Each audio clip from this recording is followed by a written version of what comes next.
Hey guys, thanks for listening. Like and subscribe. Join the party. Come have a beer with Inara. Across our universe, a special significance is often bestowed upon the third planet from a star. Earth, Kepler 186, and Centauri Prom to name a few. In the Pathfinder universe, another third planet exists, the world of Golarion. Golarion is a striking blue and green jewel against the backdrop of the void. Clouds of white and gray dance across its atmosphere, forming ever-changing patterns over the continents. Vibrant blue oceans reflect the golden sunlight, while its lush green landmasses are marked by vast forests, rolling hills, and towering mountain ranges. Golarion is a world of contrast and complexity, from ancient ruins that hold undead civilizations to vibrant, multicultural cities of the living. Golarion is a place of magic and mysteries, where legends come to life, and a captivating narrative of cultures, ancestries, and histories weave an incredible tapestry. Join us in the heart of the Pathfinder universe, a hub of magic and myth, where ancient gods and fabled creatures shape its destiny. Join us for tales of long-lost treasures, nefarious villains, and heroic alliances that will shape the fate of the world and become known as the Wayfinder Legends. The door opens. You meet Captain Lavender, and I believe his last words to you were, "We have some things we need to talk about." So, two of you shuffle into his little office. Oh, yeah. Because Somebody's still sitting on a roof in the rain. Yeah. Someone's in the roof. Yeah. Punched up. So Fawin says, well, yes, first, the halfling, you have him secure. He's in confinement still? Of course. Okay. We think that the mastermind behind the arson might be trying to escape town right now. Interesting. And why do you think this? Because Voz Lirayne is being very suspicious and fixing to leave town wouldn't even do a very economically prosperous transaction with me. She was all intent about getting out of town as soon as possible. Why? Did she say why she was leaving town? We're pretty sure, she didn't say this, but we're pretty sure that it's because she knows the halfling is going to testify against her. Interesting. He seems to set back. He's thinking for a second, tapping his fingers. And why would the halfling testify against her? Probably, in all honesty, to save his own skin as well, but because she's the mastermind behind it. He's the flunky that did the work, but she's the head honcho that gave the orders. To burn down Yes. Seltzel. But let me ask the essential question. Why? Fawin looks at Boddy. You're asking me? Why a half-elf, a Chilaxian half-elf, would want to burn something down? Yes, go ahead. They've been burning things down since history began. And she looks back at the sheriff with kind of like a, see? The half-elf sitting behind the table is kind of looks at you with one eyebrow. Yeah, he's like, Body's like, You're passing them charisma checks, aren't you? Boddy says, now that we're talking about it, if she suspects that halfling might betray her and testify against her, how many guards do you have on that halfling? There should be 2 at the jail. Are they trustworthy? Could they be bought? There's a good bit. Joel leans forward and thinks for a second. Grab a couple more men. Secure the jail. If this lady's behind burning a whole cathedral down, there's no telling what you do to one halfling in a jail. Not quite cathedral, but yes, quite. Fawin says, thank you. I think that's very important. I know we don't have the tangible proof yet, but it's got to do something with maybe the activity up on Hell Knight Hill. There's something of value there. People are looking for it. Maybe she's found something and wanted to distract the town resources so that she could focus there in solitude. But please, just come. Someone come with us to her shop. I still think we need to find out who's sending goblins in to ferry out the goods. Ferry out the goods? Yeah. Who was it? It's one of the councilmen. There was like a... Warble was talking about one of the human guys having an agreement Uh-huh. to get the magical and other items and items of value out of the keep. And Boddy was like, yeah, they're using these goblins, probably some exploitation going on. Quinto Passandi? Yeah, I think it was Passanti, yeah. Yes, well, because Warble talked about the first time they snuck into town, they went to the Passandian Brothers That's right. company. Not that she could read the song. Yeah. Yeah, she wouldn't know. Yeah, that's who caught him, was Passandi. So you're accusing her of being in league with Passandi, are you? No, that's separately. Boddy doesn't trust Passandi. Basandi. He hasn't made a connection of those two working together, but possible. That's why he mentions it. Oh, I see. Boddy feels like there's multiple interests in how like keeping the town. Whether they're competing or whether they're aligned is, a mystery. He does mention that right in front of Captain Lavender. Captain Lavender? Yes, Wilford Lavender. Yes. Captain Lavender. I feel like there's all kinds of crooked things happening up there, and he'll like keep involving the goblins and maybe the council members. Of course, a place like that, if there's oddities and apparitions, there's always going to be some opportunity for someone. Yes, indeed. He seems to be thinking for a bit. It's very interesting. You mentioned Councilman Passandi. Yeah, the name came up. Not saying there's anything untoward going on, but it's worth looking into, I think. Carefully. Passandi Brothers is one of the oldest businesses in Breachill. Been masons for a long time. It was their people that helped build the hill. Fawin's eyes are like, They helped build it. Back in their archives, they might have building plans or structural drawings. Possibly. Typically when keeps are built, the Order of the Keep keeps all of those. Oh, yeah, security. Yes, exactly. Well, they typically like to build escape routes and secret passages, that sort of thing. They don't like that falling into enemy hands. Well, they shouldn't have any enemies in the town. No reason to keep any of that information from us, especially if we're trying to stop whatever bad stuff's happening up there. So that's very interesting. Yeah. This does not match up with what the Havli has told us in their interrogation. Well, what have you gleaned from his interrogation? He claimed that he was the sole person responsible. He stole the scroll from the Lion Book Company that was used to summon the Mephits that burned down the city hall. He said, ironically, he was trying to stop the Call of Heroes from sending someone to Hell Knight Hill because he wanted to steal a magic ring. Yeah. I'm pretty sure it's possible that he and her were working together and he's worried about blowing the cover. Possible. He seems to detest Lord. Yeah.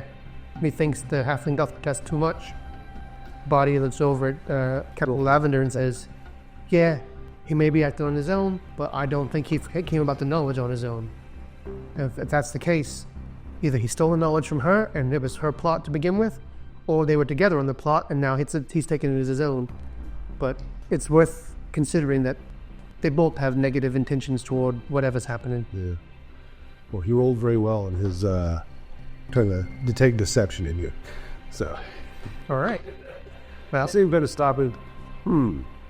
Interesting. Well, she did say that she fired the man.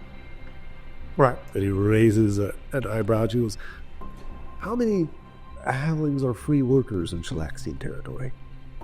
He looks over at Fawin.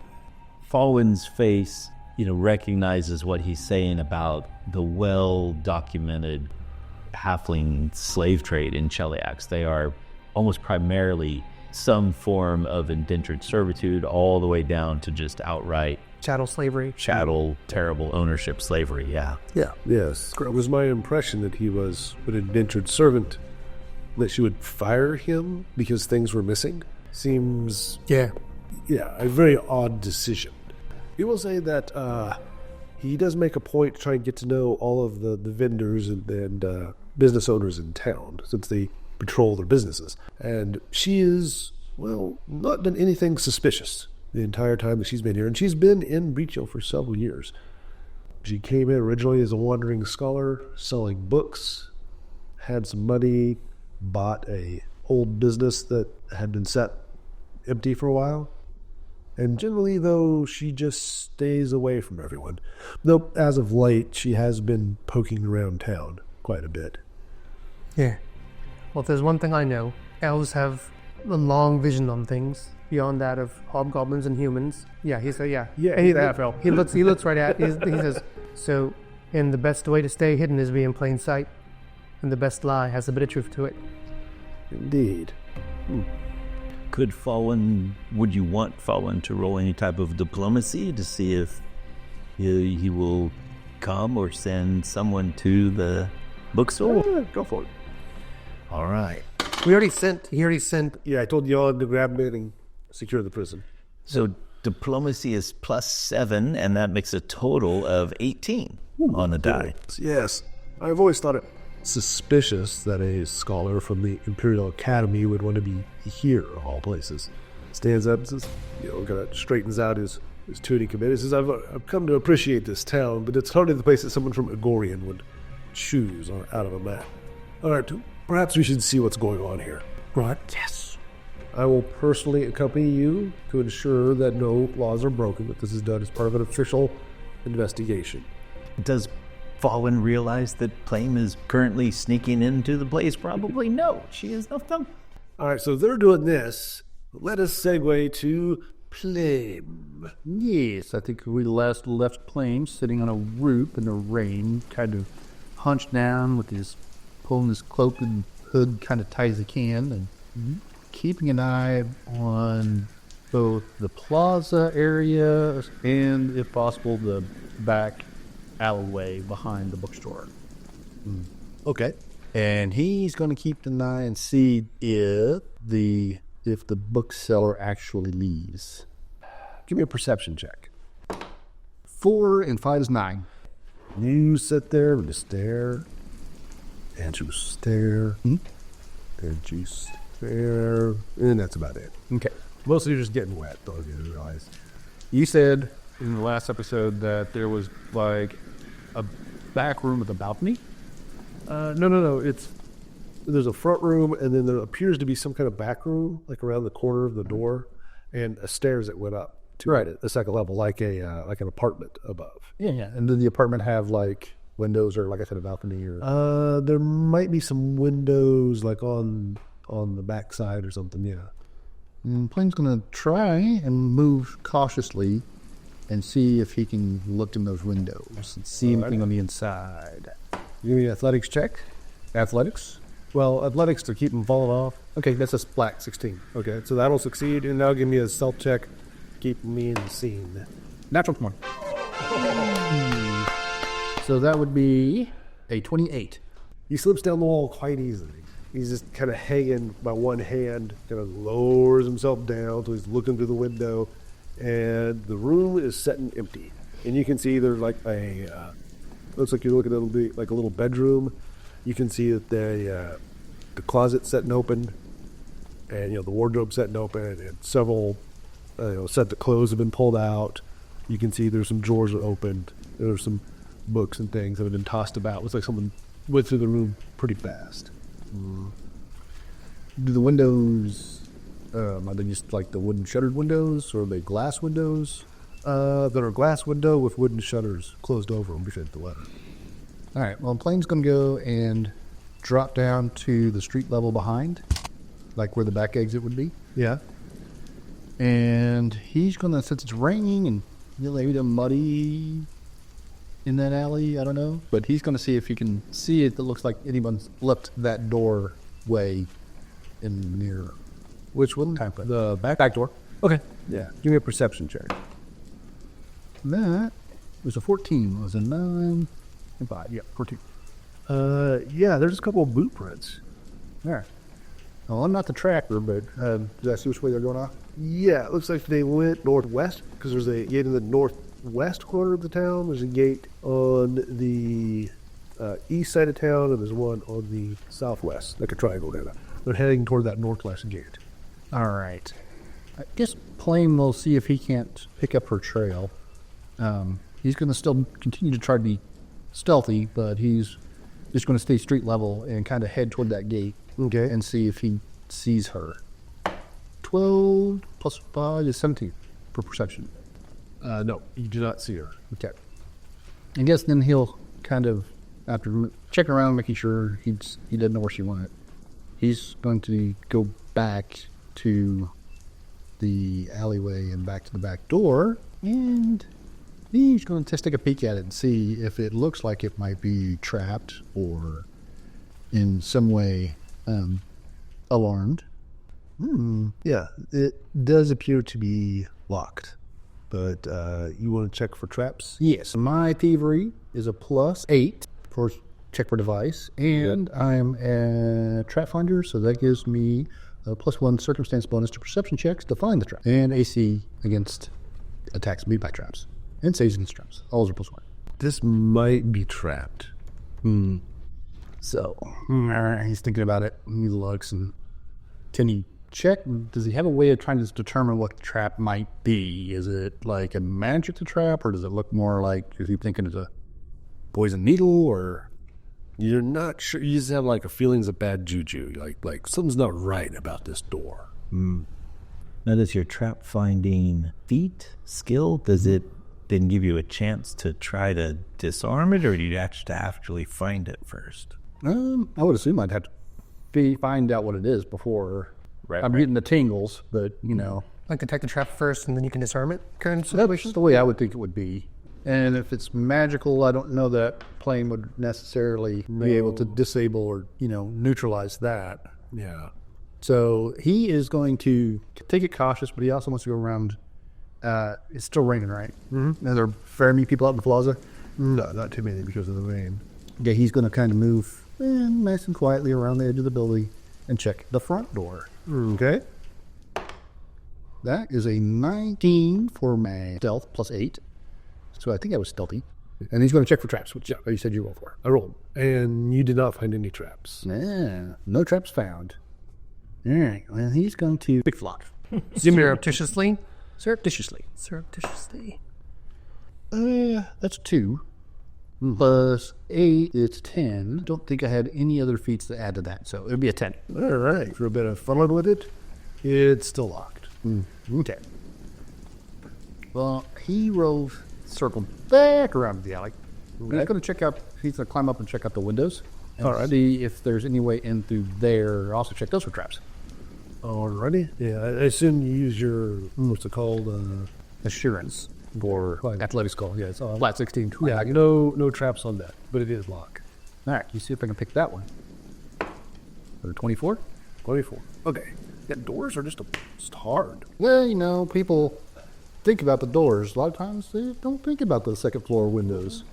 So yeah, you managed to pop the window open, get your fingers underneath it, rattling around, managed to pop the black sleeves and get it up just enough you can slip through. Okay, who's going to slip through? Alrighty. You said it's just a bedroom? Yes. And it's all tumbled. Now, is the back door in the bedroom, or is the back door back downstairs? It's back downstairs. All right, so he's going to very, again, quietly walk to the doorway that leads out to the stairs, double check, listen, try to see, does he hear anybody still in the building?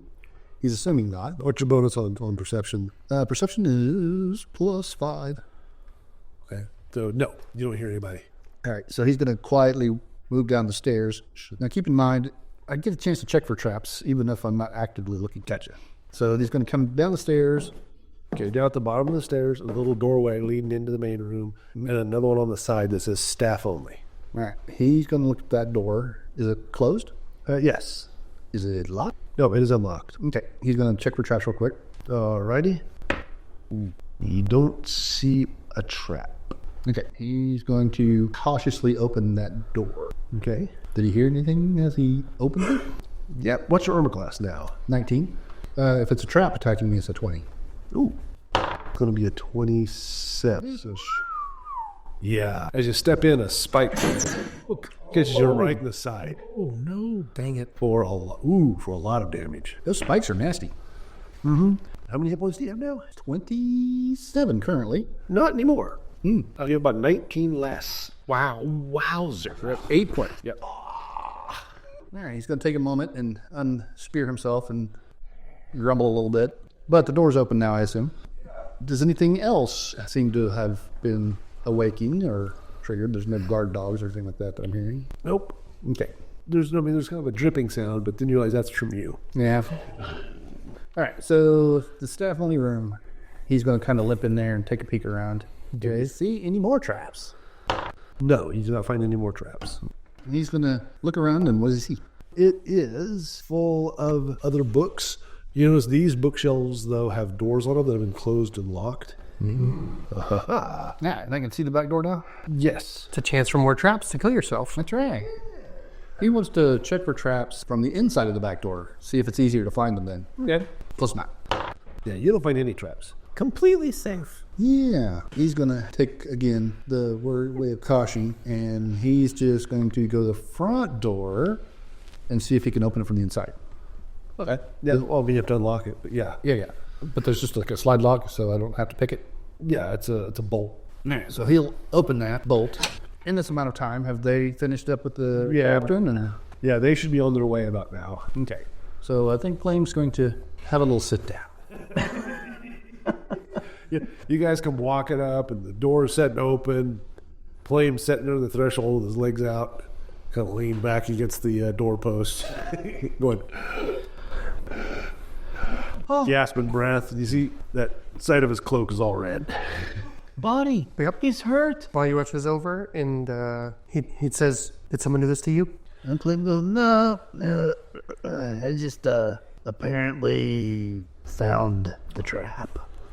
But it's all right. It's fine. And he gets up and kind of winces and pulls his cloak around him a little tighter. But I did get the door to the staff room open. We might go look around in there. Fawin puts her hand on Plame and says, "Wait, Plame, let Boddy take a look at you for a minute."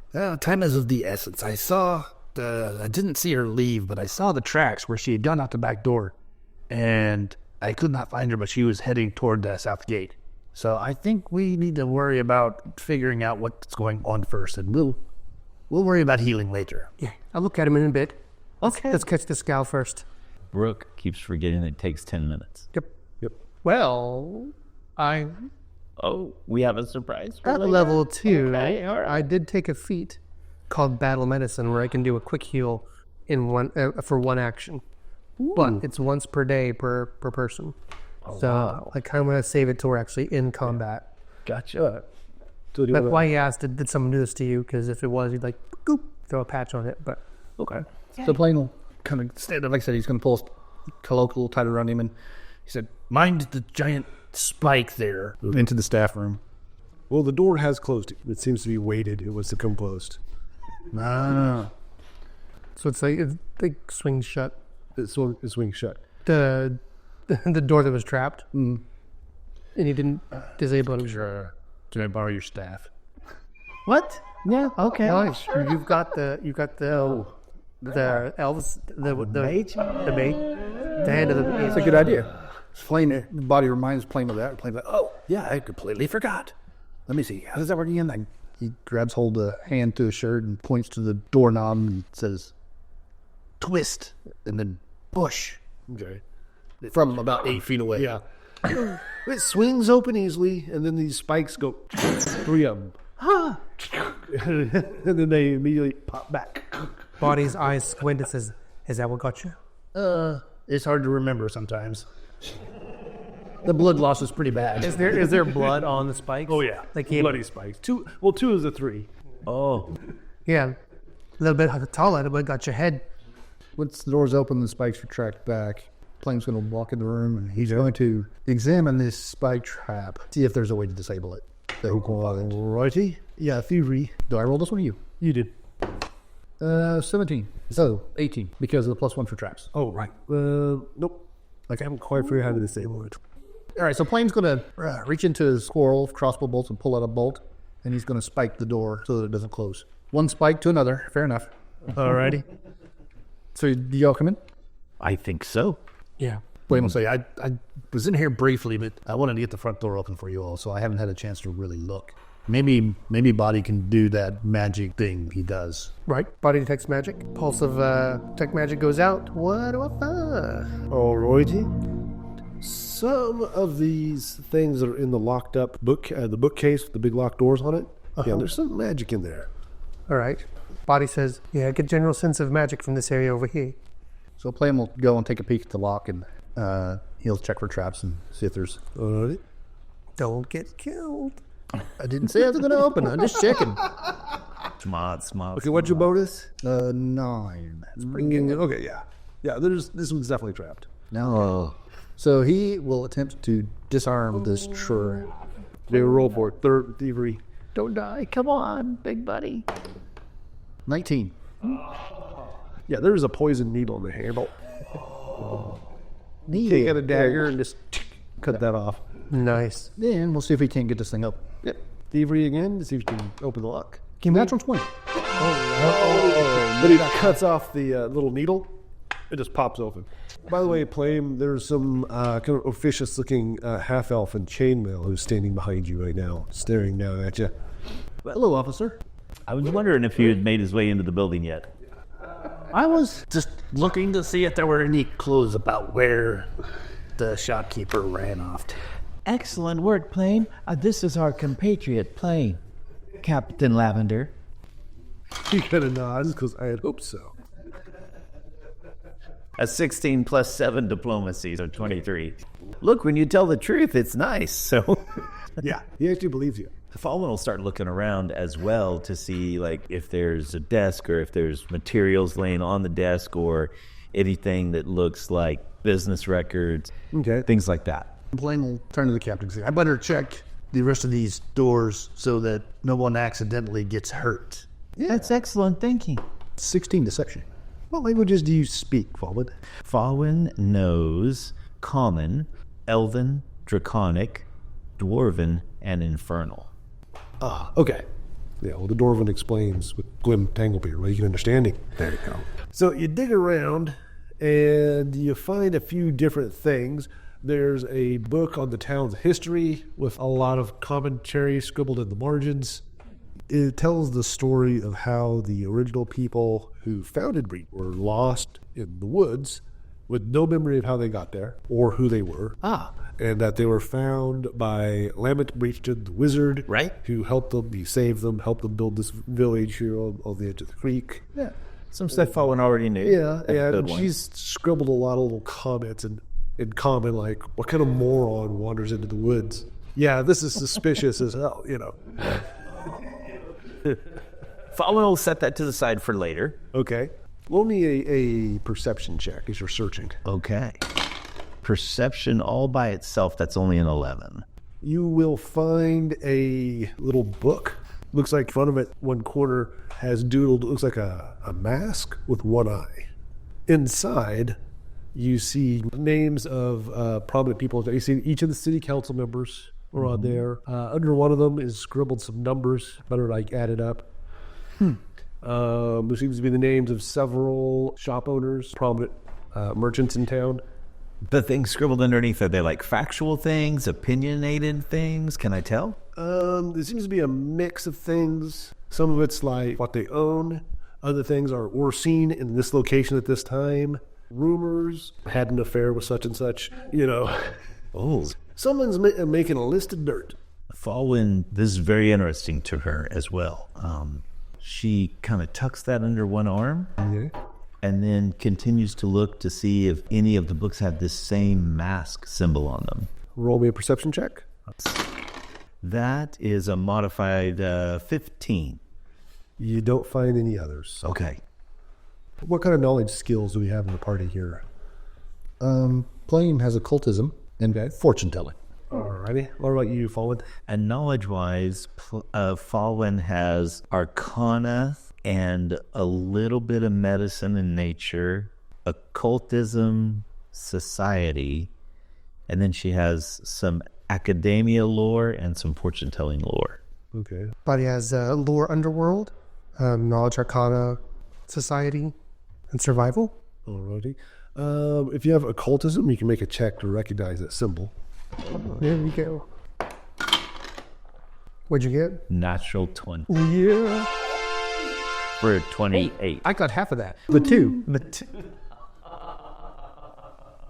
That is the symbol of Norgorber, Reaper of Reputations, Father Skinsaw, the Grey Master, Blackfingers, King of Thieves. Fallon is suddenly a little bit nervous because she realizes this is associated with the god of assassins. Yep. This Voz lady is up to no good in town. He is associated with assassins and also with thieves, gossips, traders in secrets, blackmailers. Blackmailers, huh? Like blackmailing a halfling and then going and get some stuff out of a temple and lying about it. Boddy sees the symbol. You said Orgabur. Did you say it out loud? Yeah, I think she will. I think under her breath, softly, she'll be like, "Oh, Norbringer."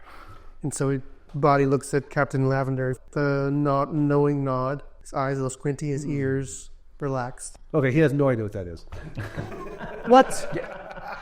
These people in Breachill don't know anything about religion at all.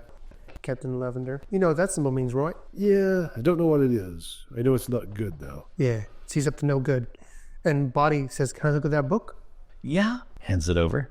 And he opens it up, and it's an elven. Yep. Yes. Yeah. He says, "Looks like she's taking notes on everyone in town." Oh, Boddy knows Elven also. Yeah, and he looks particularly for like the guard. Like, are there any notes on Captain Lavender himself, on Janssen, on the council members, stuff like that? There's notes on the council members. There might be some things on Lavender, but there's nothing. It'd be like, Lavender, and it'll mention that, he's allied with these councilmen. He's close to these councilmen. Cool. To Gardinia and Jorsk, Okay. the dwarf on the council. He's close to the two of them. Okay. He scans through for anything suspicious, anything that has to do with the weird animals up at the keep, or anybody that seems like someone that's her ally. Well, you do see Pasandi's name pops up a few times. Okay. Multiple times. Yes. And Boddy, when he notices this connection, he says, "Right, that makes sense." Yeah. And he looks over at Fawin and says, "Remember, Warble was talking about some people using the goblins to ferry goods out of the keep, Right. and you said that the Pasandia brothers they were part of this place, its history for a long time." Yes. Well, About 3-4 generations. yeah. Well, it looks like she mentioned them a lot in this book. Yeah. She must know about their operations. Plame says, "Can I take a look?" Yeah, sure. And he takes the book and he opens it and he's like, "Oh, no, yes. Uh-huh." You can tell it's upside down. Upside down. Of course it He goes, Yeah. Even the writing looks snooty, and he hands it back to Fawin. Yeah. Nice. Yeah. Everything's. Fawin kind of keeps that one tucked underneath an arm. She's not necessarily offering it to the sheriff or anyone just yet. What else did you find in those cabinets? I didn't find a thing. I didn't see nothing, officer.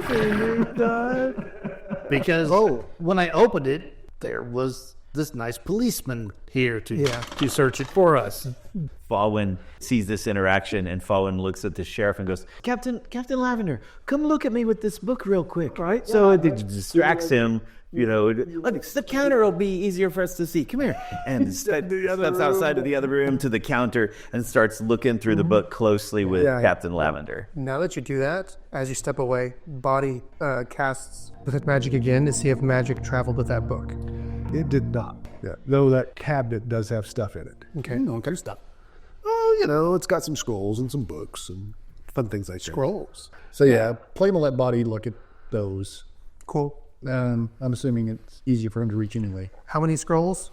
4. 4 scrolls. Yeah. And you see there's little tags hanging off of each, noting the date they were purchased from an adventurer. Purchased. Oh, from an adventurer. So, yeah, this is where they keep the purchases of a potentially dangerous nature. Oh, wow. Now, you mentioned there were cabinets, plural. Are there other ones that he's feeling the magic come from? Nope, just this one. Okay. Yeah. There appear to be other old books that probably have not been searched or checked or cataloged yet. And you do see that there's a piece of paper tacked to a wall with a note to Kelmant getting on to him for not cataloging the backstock. So Plame wants to go and take 3 or 4 books at random and put them in that cabinet, the one where we took the scrolls from. Okay. Boddy now has those 4 scrolls. He pings for detect magic again. Is there anything else besides those 4 scrolls? Nope, that's it. That was it. Well, Boddy looks at Plame and says, should we take these scrolls? They're magical. What scrolls? I didn't see any scrolls. And then Plame will walk out to where Fawin and the captain are looking at the book. And turns to Fawin. He said, I looked in that cabinet. The only thing in there is some old books, but I don't know what they are. Old book. I just left them there. Okay. Boddy walks out. He says, yeah, but I found these 4 scrolls. They're magical. And he says, I'm going to keep them in case there's more fire-making scrolls. We can tell what they are. He says that openly to Captain Lavender. It totally blows the game. As far as Plame's concerned, the scroll, the book, it's all the same. And the rest of the party goes, It's like, yeah, he doesn't want to be caught with him later and have her point at him and say, and he stole my scrolls, is what he's thinking. Yeah. And so what does Captain Lavender say to that? Lavender's like, I can't let you just wander off of someone's property here. We're going to have to take that down to City Hall, catalog it. As long as they're out of her reach. But if she's dirty, we want first dibs. Is that okay? If her goods are ever auctioned off, I'll be sure to let you know. Finder's fee. We see this shadow pass across Fawin's face. Her brow furrows just a little bit, like body's just given away. We don't even know what they are yet. They could be power. Boddy looks over and sees that disapproving look of Fawin. So, so there's a list, and you do notice, by the way, Fawin. Yes. Yeah. She seems to have mentioned talking to a few people. Like, according to MV, she mentions a few times. And from WG a couple times here and there, where she's noting, like, apparently the source of her information. Oh. And what do those sources do? MV and WG, you could ask, I guess, Captain Lavin. Yeah, it says, as we're talking about the book and looking over the book together, to see if MV and WG, those aren't initials I remember from the city council. He stops and says, well, if you flip to Morta Velasca. Morta Velasca? Yeah. Flips in. Says, she notes here, good source. Lavender's like, that's probably MV. She owns the mortuary. The worst gossip you ever met. What? A good source? What would be a good source at the mortuary? And Fawin looks at Plame and Boddy and says, were the skeletons in Hell Night Hill, do you think they were placed there? Good question. Could just be some kind of haunting of the place since it's old and got demonic stuff. We did see those imps in there. It's true. And we saw monsters that aren't supposed to be there from Garund. Yes. He says, well, could be placed by her, but she doesn't seem to be involved directly in that place. Yeah. Any idea about this other initial? WG. Society check for him. No idea. Okay.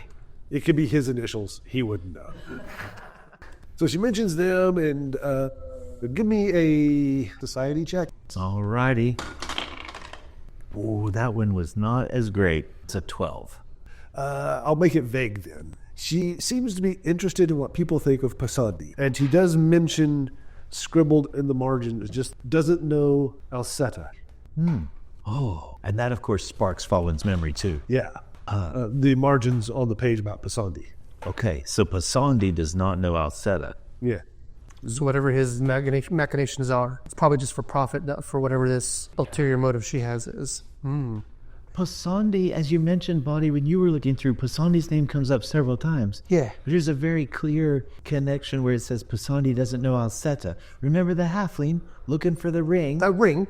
Yeah, of a noble person or something. Yeah.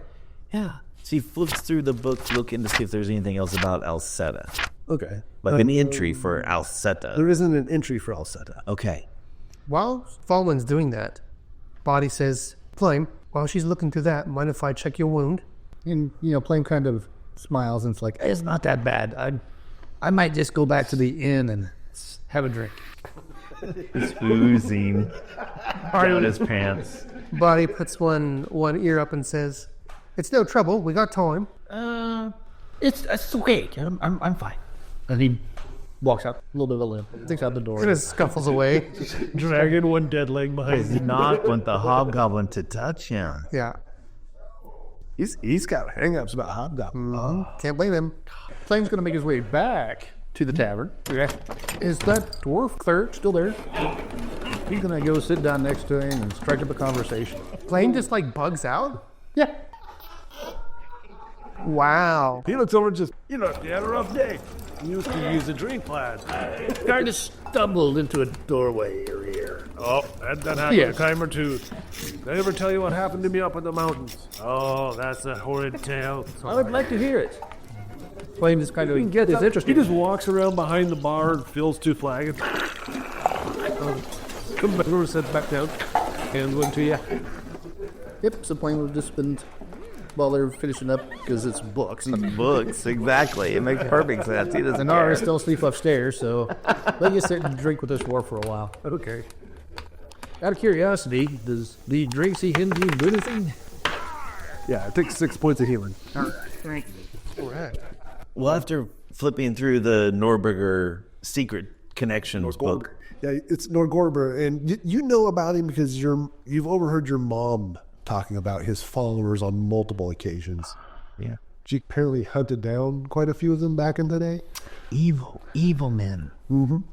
Well, having looked through that book of secrets, so to speak, or connections that Voz has obviously been keeping tabs on, not seeing an Alceta entry, she wants to turn her attention toward the other books in the room, even some that are out, in the main library area, and see if she can find anything about a history book about Alceta or who this might be. You do, in the back room, notice there is, it looks like it was moved. It was sitting on the shelf. Now it's in that locked cabinet. Someone seemed to have stuck it in there. Is a dog-eared book on elvish religions. Oh, I will cautiously pull it out Okay. and start flipping through it. And you flip through until you find the entry on Alceta. She is the goddess of transitions, portals, movement, and change. She is often invoked by elves in teleportation spells, creating magical gates, and all kinds of crazy. And then you notice there's a sheet that's been stuck in there, like someone's been taking notes. Yeah? And that would be a really cool thing to learn next time. Portal, monsters from Garoon. Yeah, it's hard to come together. Oh my gosh, there is some. There's the plan come together. We need to go check and see if that happens. Say, We need to go find this ring downstairs in the castle. Maybe it's not a finger ring. What? Maybe it's Oh my god, like in a... It's an Aiuvar. Aiuvaras are some of my favorite. You guys don't know. Oh, we're going to talk in a fourth action about Aiuvaras. Yes, she did. She did invoke to the patient of Aiuvarin. Wayfinder Legends is a production of Red Dirt RPG LLC, and all original characters and artwork are the property of the respective creators. The Age of Ashes Adventure Path was originally produced by Paizo Publishing, and all Paizo titles, characters, and artwork are used with respect under the guidelines of the OGL and ORC gaming licenses. If you like what you've heard, join the party at patreon.com/reddirtdnd. You'll get additional content, Discord access, quarterly gifts, and more. Join the party at patreon.com/reddirtdnd.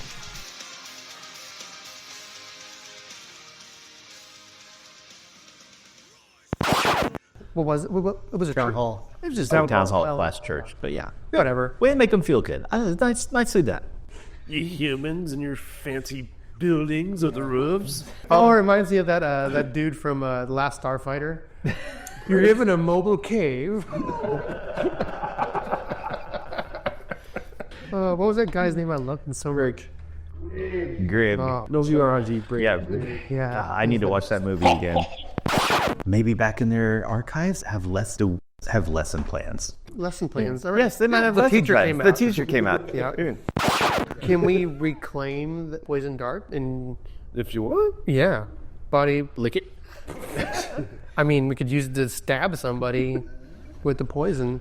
I think using, your sword would probably be more efficient. What if we fight something that we want to poison instead of just stabbing it? Some things are tougher, and it's better to kill them over time. I see where you check to handle that successfully. I didn't say I would keep it. Oh, now I see how the story comes around. But Boddy doesn't want it. He wants to see if we can reclaim it for like the party to use. Yes. Do you have poison use? Can you use poison? Nope. Oh, never mind then. And we saw monsters that aren't supposed to be there from Gorund. Yep. Garund. Gorund. Yes. It's okay. The pronunciation's hard. Fawin tries. This is so cruel. And it's like it's okay, fool. Love it. Nor Gorber. Not Norberger. No, Norberger. It's in my accent. Now I'm getting hungry. I know, right? We're going down to let's go down to Norberger's. Give me a big old bacon cheese bit. Oh, you're pretty good there. That's your rider from Wisconsin, though. Don't forget our sneaky sauce. They're a lot better than the Gorburgers. Yeah. I would avoided Gorber. Yeah, I'll take a Norberger with fries. Oh, you should get the black fingers. They're delicious. Blood to assassinate. No idea. Okay. It could be his initials. He wouldn't know. Warble, maybe? Warble Goblin. Warble Goblin? Yes. Anyone is the mastermind of this town. It's clearly Warble. Don't put her past her. She reads books. She's a liar. What's a goblin doing with books, right here? She's up to something. It's in the creation of Aiuvarin's. Oh, I can't wait to look for that, Jen. Sounds like a Stargate kind of thing. Cool. All right. Well, we'll find out next time. See ya.